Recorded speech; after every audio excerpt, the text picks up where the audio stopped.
कश्मीर के एक डॉक्टर को दाढ़ी कटवाने के लिए मजबूर किया गया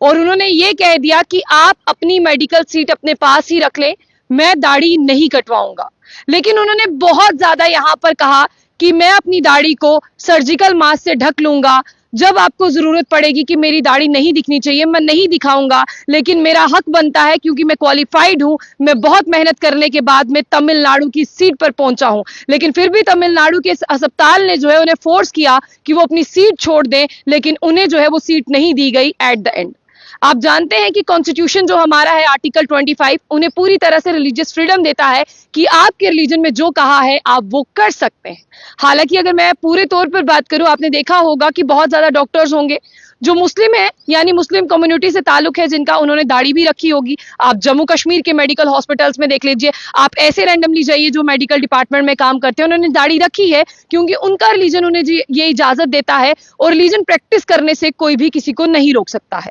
लेकिन तमिलनाडु के एक हॉस्पिटल की बात करते हैं, उन्होंने डॉक्टर जुबैर अहमद जो कश्मीर से हैं उन्हें यहां पर जो है कहा कि आपको दाढ़ी कटवानी होगी। हालांकि जब काउंसलिंग सेशन चल रहा था उन्होंने सारी चीजें पूरी की। आप जानते हैं कि एक डॉक्टरी को, जिस तरह से अगर मैं डॉक्टर की बात करूं, उन्हें बहुत सारी चीजें, बहुत सारे क्राइटेरिया, चेकलिस्ट फुलफिल करने के बाद में ही वो सीट मिलती है। डॉक्टर जुबैर अहमद ने भी ये पूरा क्राइटेरिया फुलफिल किया। थर्ड राउंड तक पहुंचते पहुंचते भी उन्हें यह नहीं पता था कि ये उन्हें दाढ़ी कटवाने के लिए कहेंगे, लेकिन एट द एंड उनके पास एक डॉक्यूमेंट आता है, उनके पास एक फॉर्म आता है जहां पर कहा जाता है कि आप इस फॉर्म पर साइन कर दें। उस फॉर्म पर साफ तौर पर यह लिखा होता है कि आपको दाढ़ी कटवानी है। लेकिन डॉक्टर जुबैर अहमद कहते हैं कि मैं दाढ़ी के साथ ही मैं इस प्रोफेशन में आया हूं, मुझे आज से पहले कभी किसी ने नहीं कहा, रिलीजन प्रैक्टिस करना सबका हक है और मेरे रिलीजन प्रैक्टिस मेरे प्रोफेशन में कहां पर अड़चन कर रही है, कहां पर बाधा डाल रही है। लेकिन तमिलनाडु के इस हॉस्पिटल की बात करते हैं, सबसे पहले मैं आपको ये बताऊं कि जिस तरह से बात करते हैं, कोआई मेडिकल सेंटर है हॉस्पिटल कॉम्ब्रेट में,